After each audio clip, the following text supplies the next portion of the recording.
नमस्कार मित्रांनो, स्वागत आहे तुमचे पुन्हा एकदा मार्केट मित्र या आपल्या यूट्यूब चॅनलवरती. मित्रांनो, एक अजून एक आय-पी-ओ, नवीन आय-पी-ओ मिल्की मिस्ट डेअरी फूड्स हा आय-पी-ओ येत्या मंगळवारपासून 11 ऑगस्ट ते 13 ऑगस्टपर्यंत जे आहे ते इश्यूसाठी ओपन असणार आहे. मित्रांनो, येत्या आठवड्यामध्ये जवळपास 4 ते 5 मेनबोर्ड आय-पी-ओ जे आहे ते ओपन असणार आहेत. हे तुम्हाला मी लिस्ट इथे दाखवतो पहा. हे पहा. उद्यापासून सोमवारपासून जे आहे ते 10 ते 12 ऑगस्ट दरम्यान दूध ट्रान्समिशन आणि मोलबायो डायग्नोस्टिक्सचा आय-पी-ओ जो आहे तो ओपन असणार आहे. मित्रांनो, या दोन्ही आय-पी-ओचे डिटेलमध्ये रिव्ह्यू व्हिडिओ मी चॅनलवर अपलोड केले आहेत. तुम्ही ते पाहू शकता. त्यानंतर हा आय-पी-ओ ओपन, हे दोन आय-पी-ओ ओपन असणारच आहेत. त्याच्यासोबत मिल्की मिस्ट डेअरी फूड्स हा देखील आय-पी-ओ तिथे ओपन असणार आहे.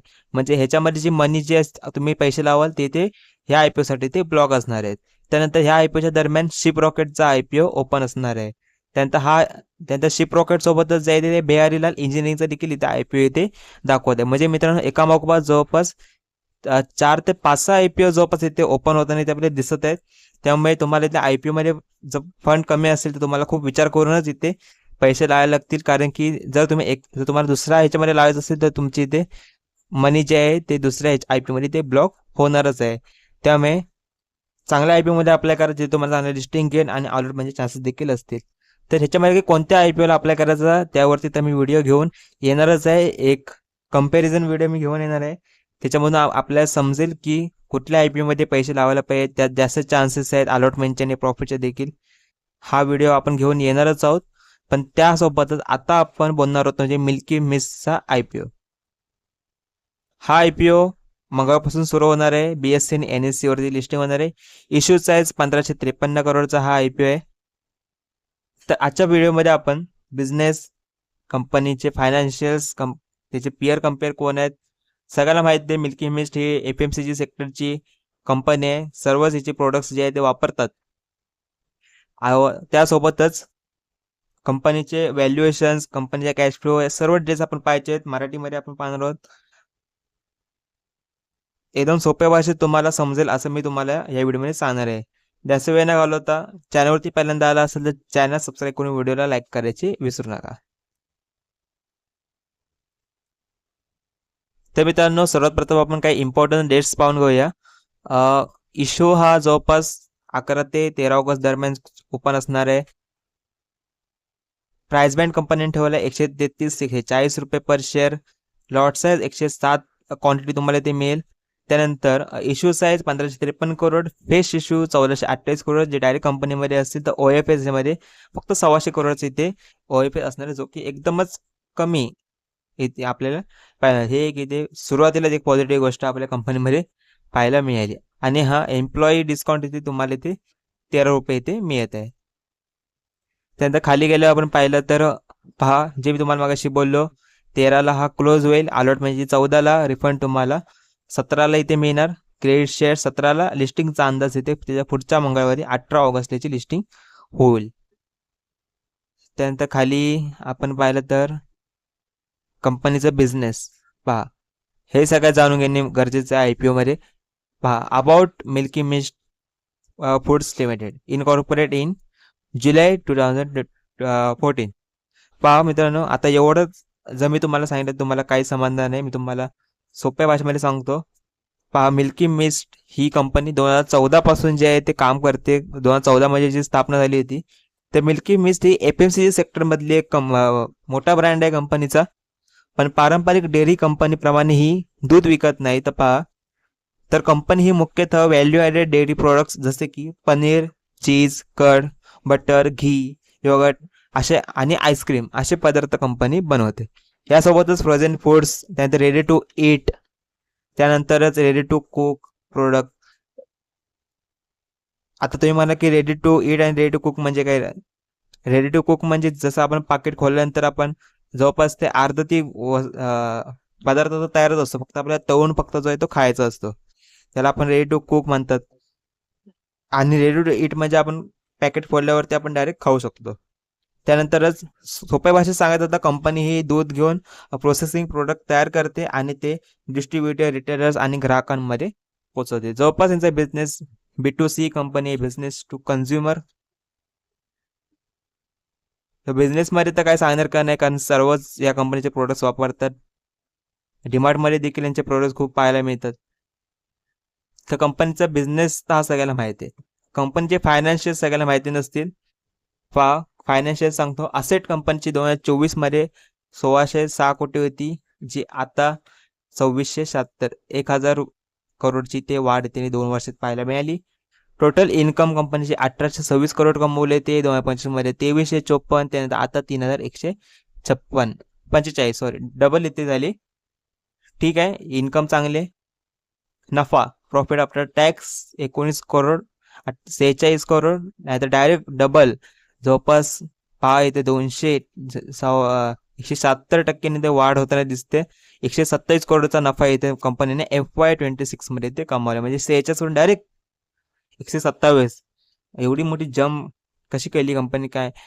एबिटा जर पाहिला तर 2024 मध्ये 222 कोटी, 2025 मध्ये 310 कोटी तर 435 कोटी. एबिटा दर्शवते की कंपनीचं ऑपरेशनली कंपनी किती मजबूत आहे, फायनान्शियल्स कसे स्ट्रॉंग आहेत. एबिटा मध्ये कंपनीचा मुख्य व्यवसायातून कंपनी चांगला इथे प्रोडक्ट इथे माफ करा चांगले पैसे जे आहेत ते कमवत आहे.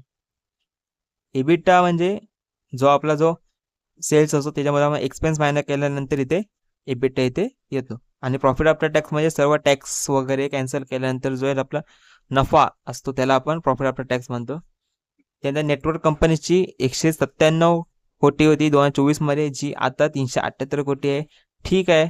रिझर्व्ह अँड सरप्लस 278 कोटी. त्यानंतर 2025 मध्ये 199 कोटी. त्यानंतर 2026 मध्ये 333 कोटी इथे रिझर्व्ह अँड सरप्लस इथे पाहायला मिळते. चांगली वाढ इथे पाहायला मिळते. टोटल बॉरोविंग मध्ये पाहिलं तर 1036 कोटी ते आता 1671 कोटी.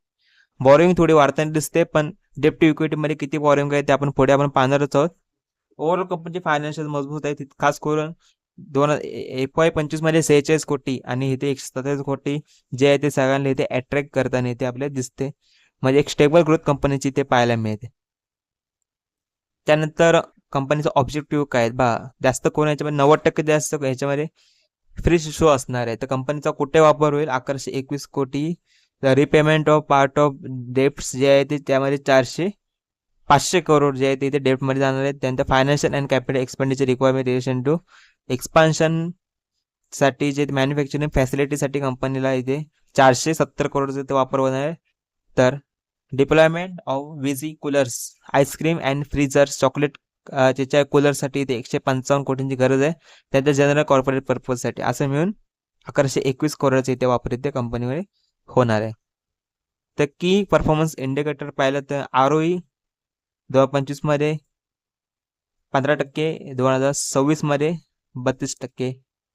मॅसिव्ह जम्प डबल पाहायला मिळते. ROCE 9.54, ROCE 2026 मध्ये 11.73. ठीक आहे. डेप टू इक्विटी पहा 2025 मध्ये 4.26 आणि 2026 मध्ये 3.61. खूप भारी डेप्ट आहे कंपनी, भारी डेप्ट. हे निगेटिव्ह फॅक्टर आहे, हा खूप मोठा निगेटिव्ह फॅक्टर आहे. कारण की इथे आपणच वरती पाहिलं की जवळपास डेप्ट इथे टोटल बॉरोविंग 1671 करोड होते. आता त्याच्यामध्ये जे आहे ते 500 करोडचे ते डेप्ट देणार असं म्हणतात. तरी पण कंपनीकडे खूप जास्त कर्ज आहे 3.61, म्हणजे जास्त करून यांचं पैसे जे आहेत प्रॉफिट हा डेप्टमध्ये जाणार आहे.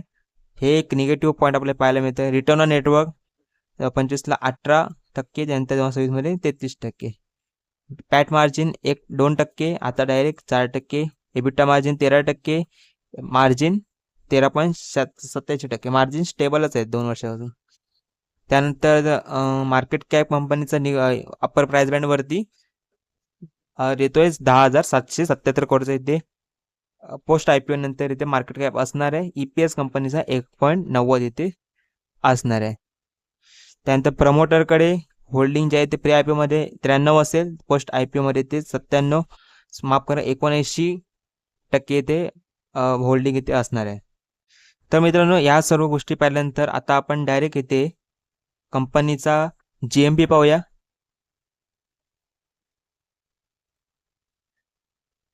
सॉरी माफ करा, GMPच्या आधी आपण कंपनीचे काही कॅश फ्लो वगैरे पाहून घेऊया. GMP पण लास्टला पाहते. कॅश फ्लो मध्ये तुम्हाला दिसेल हां cash flow from operating activities चांगला आहे पहा 175, त्यानंतर 140 आणि आता 300 15. ठीक आहे. Operating cash flow very good.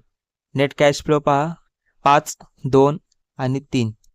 ठीक आहे. ॲटलिस्ट पॉझिटिव्ह तरी आहे कंपनीचा कॅश फ्लो. त्यानंतर कंपनीचा स्टॉक फी पाहिला तर 85 दाखवते ते. आणि त्यानंतर इंडस्ट्री फी 20.5. ROC ही 39 ते आपण पाहिलंच मागाशी. आणि EV EBITDA वाला तर 28 इथे दाखवत आहे. थोडेसे व्हॅल्युएशन्सनी मला थोडं महाग वाटत आहे.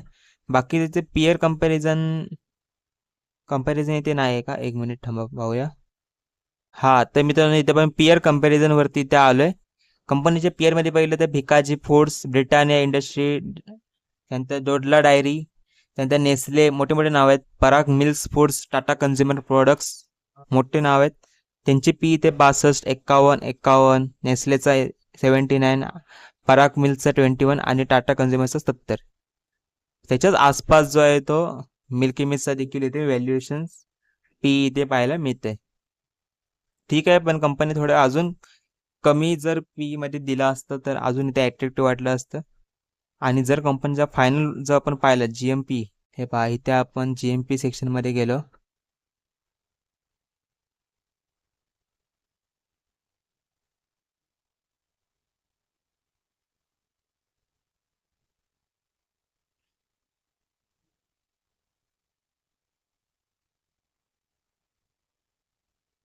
त्या कंपनीचा GMP ट्रेड आज 9 तारखेला 140 वरती प्राइस बँड, 27 रुपये GMP, 167 वर्ष लिस्टिंगचा अंदाज, 20% लिस्टिंग गेन भेटण्याचा अंदाज. एवढा तुम्हाला इथे प्रॉफिट होऊ शकतो, लक्षात घ्या. तर इश्यूला ओपन होण्यासाठी दोन दिवस अजून बाकी आहेत, क्लोज होण्यासाठी 4 दिवस बाकी आहेत. त्यामुळे हे वर खाली तर होतच आहे. तर मित्रांनो फायनल वर्डिक्ट तर माझं असंच असेल की QIBचं सबस्क्रिप्शन मी बघेल QIB कसं सबस्क्रिप्शन करेल. कारण ह्याच्यासोबतच बाकी 2 IPO पण ओपन असणार आहेत. दूर ट्रान्समिशन आणि मोलबिओ डायनॉस्टिकचं देखील IPO ओपन असणार आहे. QIBचं सबस्क्रिप्शन एक हा फॅक्टर बघायला लागेल. त्यानंतर कंपनीचा डेप्ट कन्सर्न खूप आहे. तर जो डेप्ट रिकव्हरी करण्यावाली कंपनीची ग्रोथ जी आहे ते त्यामुळे कमी होऊ शकते. कंपनीचे शेअर प्राइस देखील जे आहे ते कॉन्स्टंटच इथे पाहायला मिळू शकते, जास्त काही ते मूव्ह होणार नाही. बघूया पोस्ट IPO नंतर कसं करेल. पण मला असं वाटतं की शॉर्ट टर्म लिस्टिंग घेण्यासाठी तुम्ही ते अप्लाय करू शकता. बाकी माझ्याकडून फक्त एज्युकेशन पर्पज म्हणूनच असेल. जर तुम्हाला अप्लाय करायचं असेल तुम्ही फायनान्शियल ॲडवायझरला विचारूनच तुम्ही अप्लाय करा. माझ्या सांगण्यावरून अप्लाय करू नका. मी शेवटच्या दिवशी 13 ऑगस्टला जे ते डिसिजन घेईल याच्यामध्ये अप्लाय करायचे का नाही. बाकी तुम्ही तुमच्या मर्जीनेच आणि फायनान्शियल ॲडवायझरला विचारूनच तुम्ही इथे IPO मध्ये अप्लाय करा. बाकी कंपनी चांगली आहे, ब्रँड चांगला आहे, ब्रँड मोठं नाव आहे. फक्त डेप्टचा एक मोठा कन्सर्न इथे पाहायला इथे मिळते. बाकी ओव्हरऑल कंपनी चांगली आहे. भेटूया नवीन व्हिडिओमध्ये एका नवीन अपडेटसह. जय हिंद, जय महाराष्ट्र. धन्यवाद.